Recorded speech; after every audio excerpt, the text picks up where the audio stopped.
Okay, okay, okay, okay, okay, okay. Okay. Okay, I guess I'll start right now. Um let's see. We just got to do that. And we're live, baby. Okay. So, today today was very meh. It was very meh, if I'm being completely honest with you. Let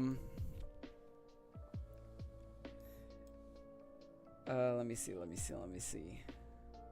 Yeah, today was very, very meh in the market, to be honest. We were able to break below this what's it called? Below this 39.78 level, but like I said yesterday, 39.57 is another level that we would have to watch out for. Mainly because we bounced there on Friday and we were able to gap up. And the market is agreeing that this is the level to watch out for now, since we're here, because it's been tested 1, 2, 3, 4, 5, 6, 7 times now. But as you can see, today it's been a lot weaker after the 5th try and the sixth time defending it. It's starting to show a lot more weakness with the candles breaking way below it now. So that's something to watch out for. So now moving forward into Thursday and Friday, the thing that we have to look out for is breaking yesterday's low, or not yesterday's low, but today's low of whatever, 39.39. And if we're able to break below 39.39, then we will make our way to our second target of 39.30. Now, the break below 39.30 is where it gets tricky, because now we have 30 points to play with, which is 3,900 and then 38.86 as my final target for the week. But that's if we're able to break below today's low of the day and 39.30, and we need to break it with a lot of volume. If we're not able to do that, then the market could make its way back up. But I also did say that today was one of the last chances for the bulls, mainly because the market here, what I saw is the market trying to round itself back up, but with this going lower, it doesn't seem like it will round up anytime soon. But we're just gonna have to see. We've just been stuck in this chop zone for now 6 days. After today, it's been the 6th day we've been stuck in this chop zone. So now, having it confirmed, we could extend this chop range of 40, 20, and 39.78 all the way back down to 39.57 range to 40.20. This is one big chop zone, one big 70-point chop zone to be exact. What else? Let's see. Let us see.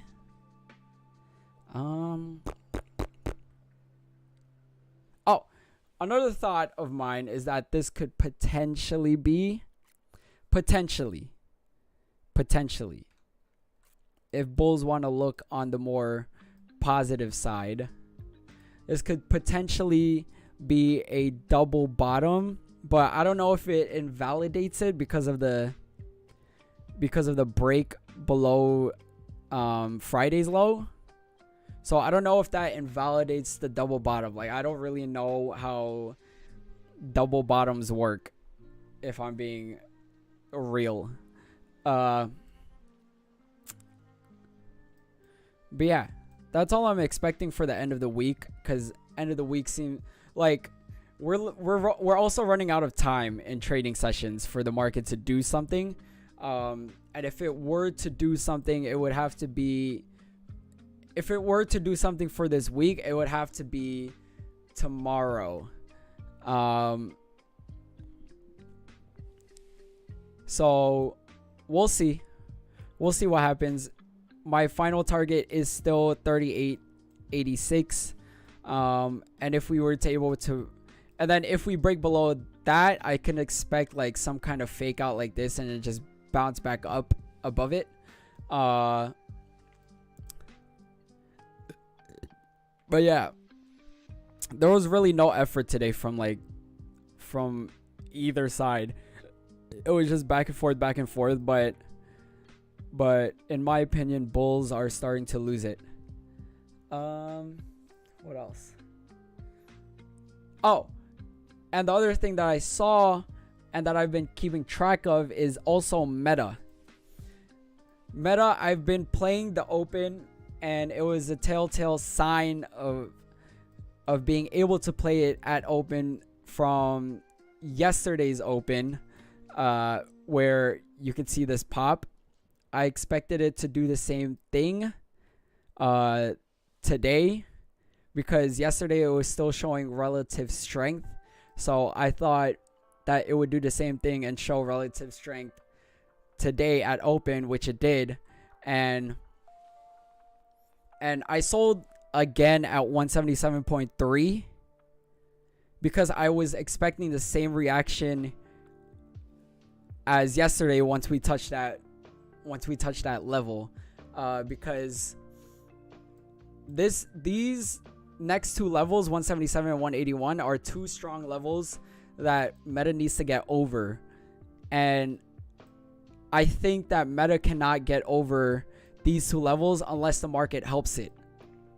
So that's the only reason why I'm selling at this level and just scalping to this level, and then there's a potential play of getting puts at this level as long as the market isn't contributing or helping it go back up.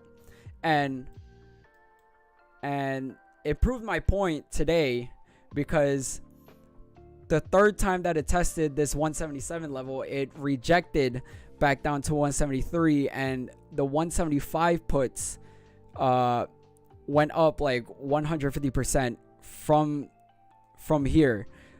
Like, you could have grabbed here at 1.2, so $120, and then if you were to sell it at today's low, it went to around like $270, $280. And if you were to sell it when it went in the money, you would have been up 100%. So that's also one thing to note of. 177 and 181 is a tough target to get above, or tough targets to break above, as long as the market isn't helping it. So if meta is to show relative strength again at open, I'm aiming to see if I could grab puts around here once again. But obviously, if the market decides to flush out or make a move down, then I would expect meta to head back down to 169 and 166. But also right now I'm noticing a new level for meta, because I'm seeing a reject at this 173 level right now. Another thought that I was having in the middle of the trading session is that there is a lot of space in between 177 and 172. and that's for a ticker like Meta, that's a big gap. And we've seen bounces randomly in the middle of 177 and 172. So I definitely needed to find a new level in between that as a pivot. And I think I found that pivot, or that next level that I needed to have in between them, which is 173.7, I guess. Because as you can see, it rejects here, it rejects here, it rejects here, it rejects here, literally in almost the exact same spot. So to me, that's telling me that this is also another level to watch out for, because even before this one, the first reject, it also bounces around here. So yeah, that's also another thing to note. And another thing that we could take note of is maybe this 175 level as well. As you can see, it bounces here and also bounces here. But yeah, as you can see, this level right here of 173.7 is actually working pretty well, because it bounced here pre-market and at open, and we closed right above it towards close, and now we're just playing around with this level. But yeah, if you're new here, then I just want to say again, I'm watching this 177 level on I'm watching this 177 level on Meta for just starter entries on puts, or just to scalp puts, as long as the market isn't helping Meta go push up, because 177 and 181 are tough levels to break above for Meta. And even if it has relative strength, I don't think it has enough relative strength to push above these two levels as long as the market is choppy or going down. Hey, I've been using your SPX trend lines for a while to trade SPY, but a consistent challenge I have is getting into a good entry in the right direction. Any tips? More specifically on breakouts. Okay. I love you. So here. Let's see. It like I said yesterday, it's been really hard to try and trade this past week for SPX, mainly because of how choppy it is, and like how much it could just overshoot randomly and then just reverse out of nowhere. But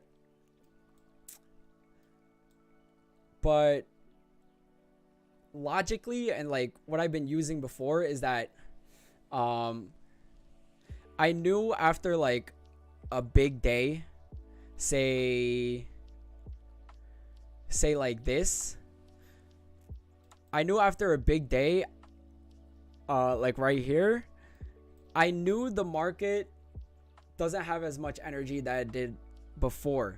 So I figured that the market would just stay choppy for the next like day or two after having a kind of quote unquote directional day. And then based off of that, I would just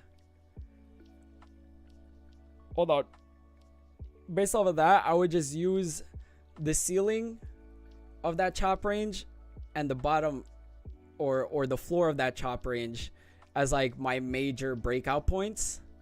So once one of those break, I know for sure that we would start on another trend. So for, let's say, this is not a good example. Say like right here, right? Say like right here, you see it's chopping in between these two ranges, 40.83 and 40.47. It's chopping. This is the ceiling, this is the floor, up, down, up, down, up, down, up, down. And then, well, with the help of news and like federal reasons, we saw big volatility on this day. Okay, so that also contributed, but yeah, as you can see, it broke out here with volatility or volume, because just look how big this candle is. And here I would take starters. Here I would take starters for safety reasons. If I'm playing with a small account, I would take here for starters, and I would set a stop loss just a little under it, just in case it fakes me out and it goes back down, right? So I'm spending money, but with less risk with that stop loss. As you can see here, it did the same thing. Like, it broke out and then it went back down. But it's easier to tell here because this is the first day of establishing the chop zone, if that makes sense.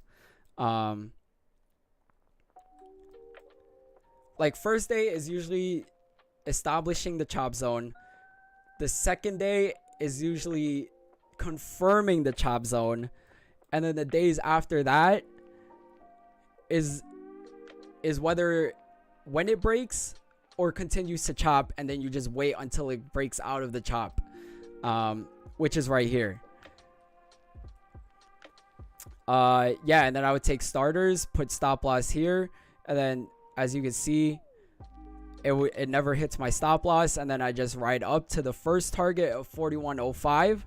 I would sell my first third of my position here, move my stop loss from here all the way up to where I just sold, like just a little under where I just sold my first third, and have those 2/3, or have 2/3 of my position ride to the second target, which is 41.32, sell that for, sell another third there, and then have my runners just have a stop loss anywhere I want, basically.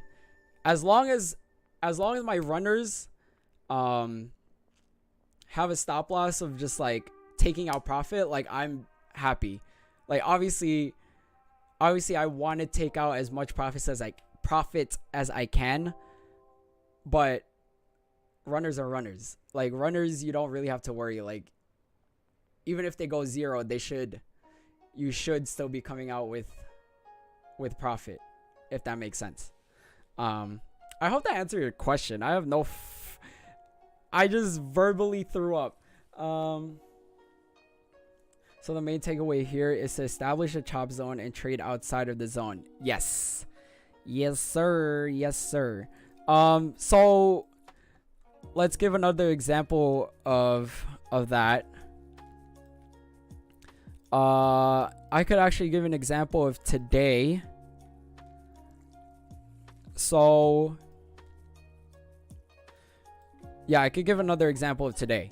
So we gapped down, right? So yesterday I said if we break out of 40.20 or 39.78 out of this chop zone, we would head for 39.57, right?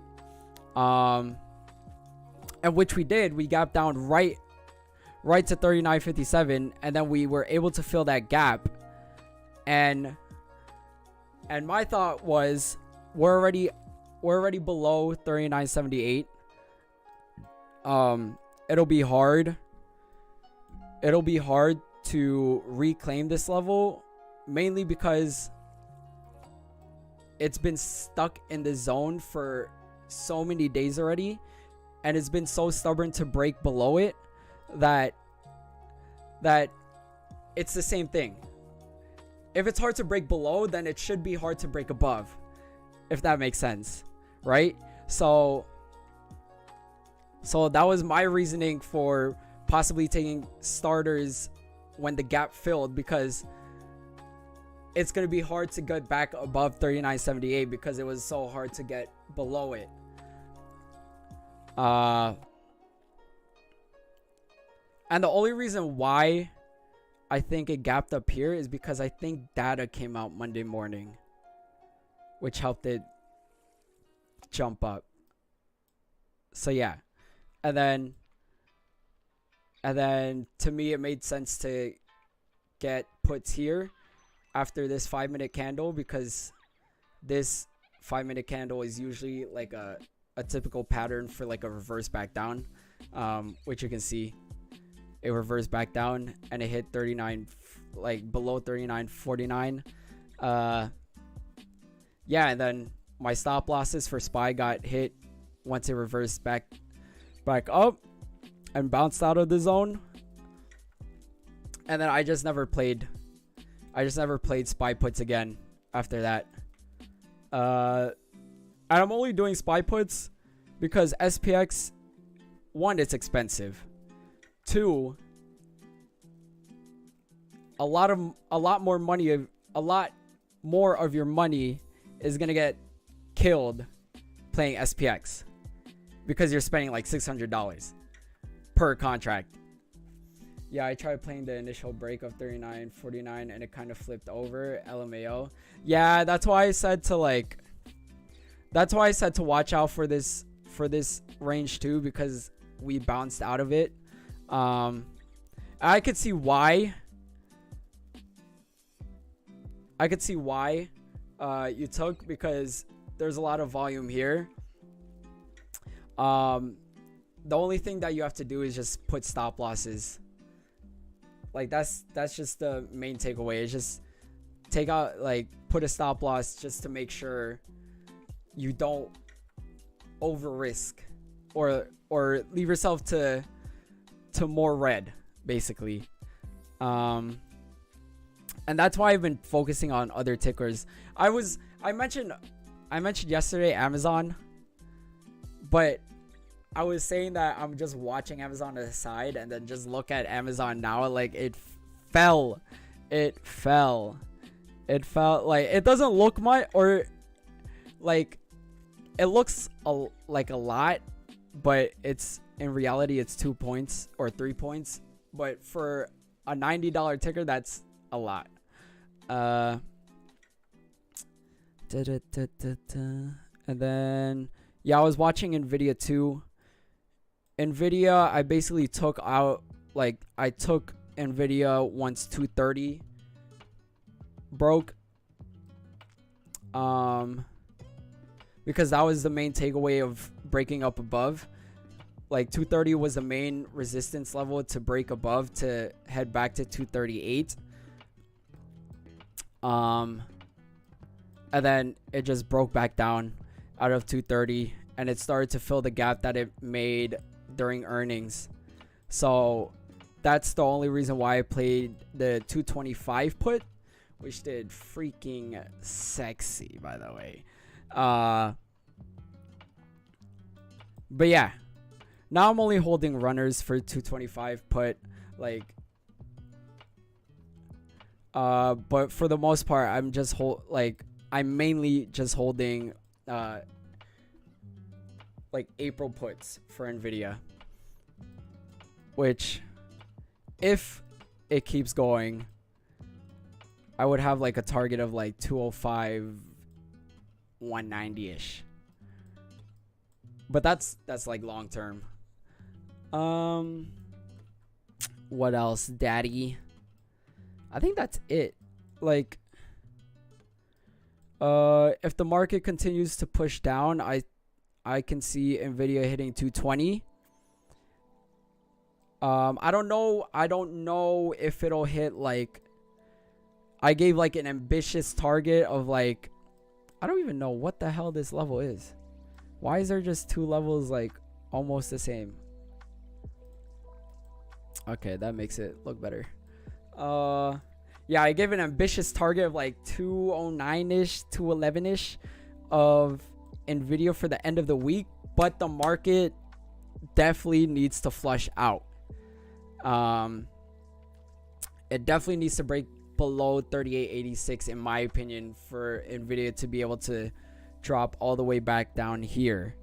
But 220, 222 targets are definitely in sight if the market just can push down a little bit more. to that 3886 3900 level, and then yeah, that's basically it. My targets are still the same for this week. It's 3886, 3880. I told my friend that today is one of the last chances for bulls to push above, and I'll see during close. And they were not able to push up, but the kind of good takeaway is that it closed in this range, but closing below 39.78 is not a good sign, in my opinion. We'll just see where futures go, and from what I see right now in futures, it's not looking that great unless we could push back above this 39.73 level. But that would just lead us back into the chop zone. But yeah,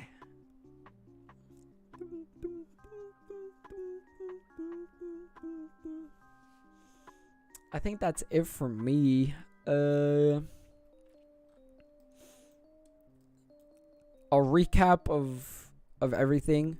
How far am I into the stream? 30 minutes. Where would be your next level to make a position if it broke down? Okay. Where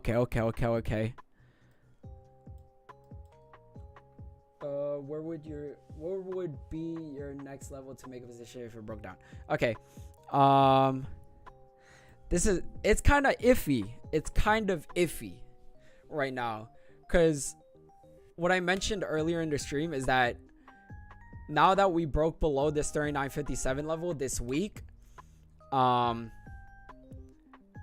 I'm looking to see if I can take a position under today's low, and that's a really quick scalp, because 39.30 is right there.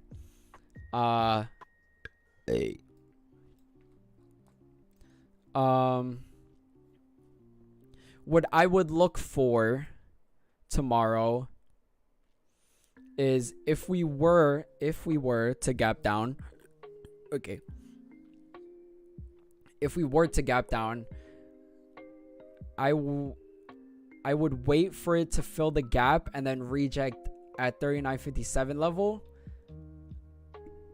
and then reject here, break back below 39.40 or 39.39, and then sell here at 39.30.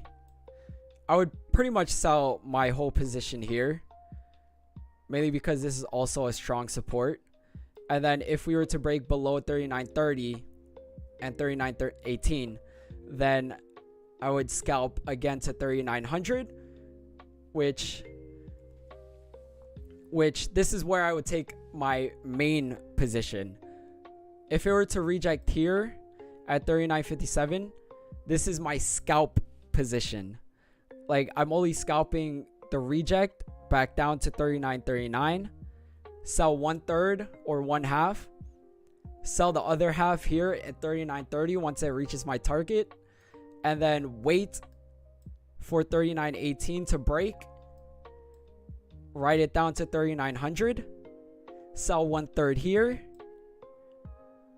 and then if it breaks below 3900, sell another third at 38.86, and then whatever happens. I would probably leave like a 70, like I would leave a stop loss for like 75% profit after selling the second third of my position at 38.86, if that makes sense.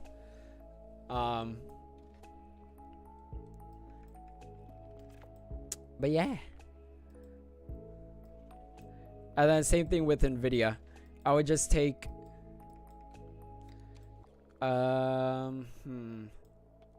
Nvidia, I would just take a 220 put to scalp if it breaks below 224, and then I would sell a 222, and sell another third at 220. If it breaks below, then my final target would be 218.3, and that's when I would completely leave my position.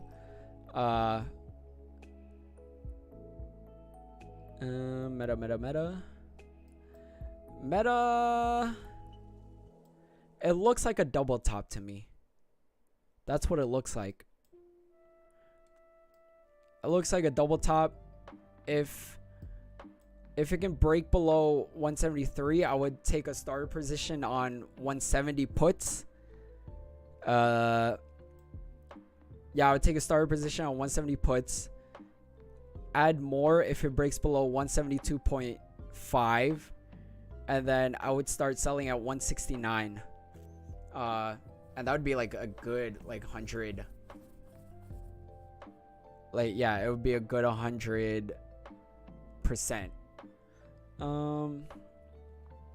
What else would look good? I don't have levels for Amazon. Yeah, I don't have levels for Amazon. I'm pretty sure Microsoft did well too. Yeah, look at that. Sheesh. Microsoft 252 to 245. That's another 7 point. Thank you for the insight. Yes, sir. Okay, I'll give you the upside too, I guess. Damn, it's so hard to do upside though. If we were to reclaim over 39.57, maybe I could take calls. That's if the market can reclaim above it. But that's so iffy already. I don't know. We would have to break above today's high for calls, and then it's iffy. I don't think I would play calls. It doesn't feel safe to play calls unless I see volume. But I'll live trade if I see anything like juicy. Yeah, I'll live trade if I see anything juicy for the calls. But yeah, I think that's it. Do you have any tickers that you want to look at?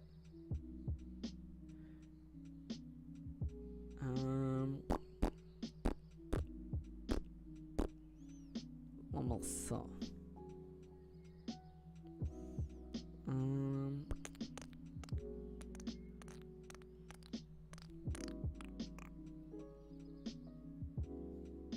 Not really. I'm trying to mainly do SPY. Oh, I'll give you SPY levels. Hold on. SPY levels, I'm guessing. SPY levels, I'm gonna be more safe with SPY levels, because it seems like it rejects at or bounces at the same spot.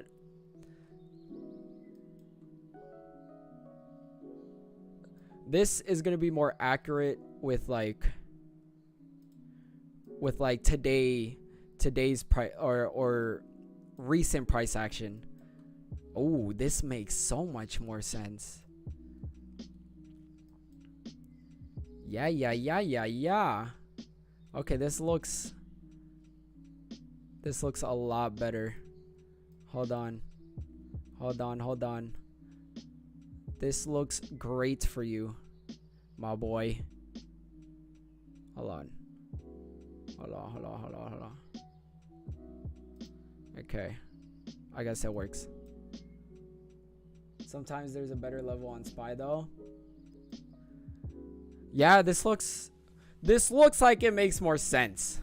This right here should be the levels for SPY. Below, hold on. Okay, let's see. Yeah, below. Okay. Hold on. Stop. Fuck. God damn. Okay, there we go.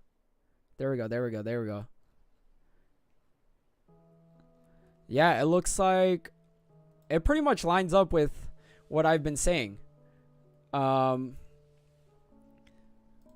below 3930 comes 3900, and it's the same with SPY.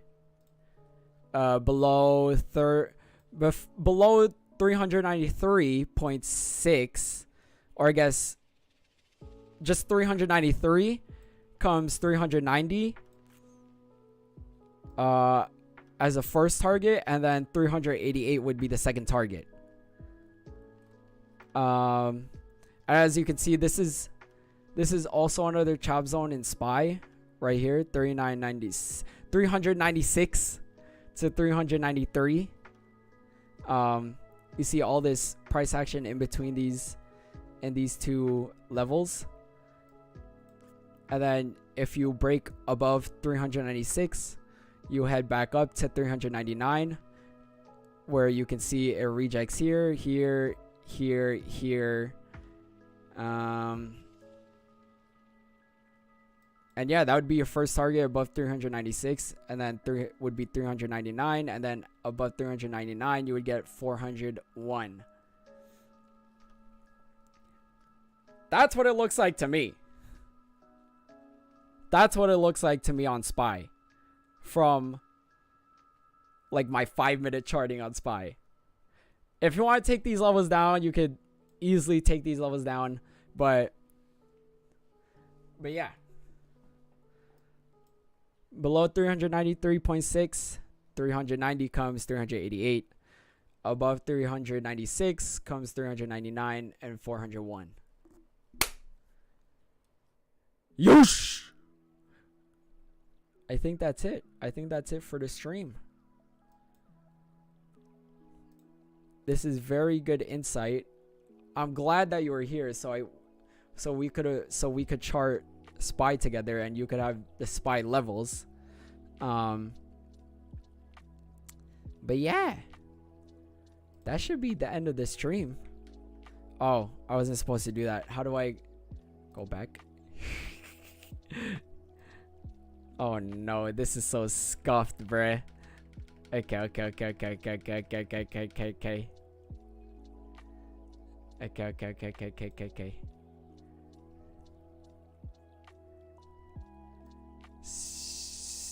Stream ending. Like and and sub. Yes.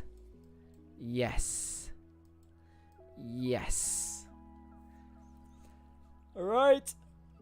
I think that's the end of the stream. I think everyone here is from the dojo, so if anything, if you haven't yet, just like and subscribe. But that's it for me. I'm out. I'll do more of this.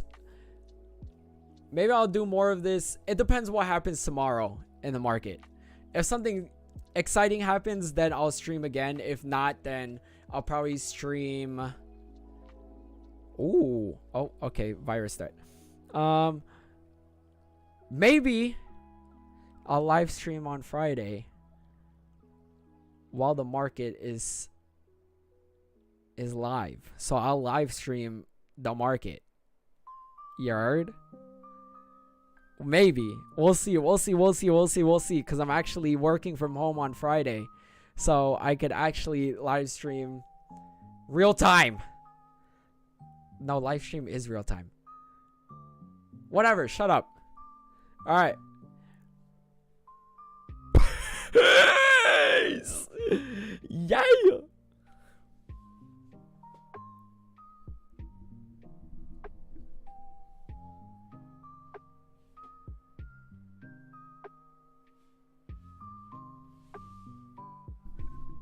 Yes, live market trading. That's what I meant.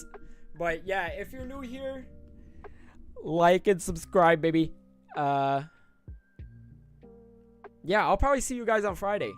That sounds pretty lit. Bye.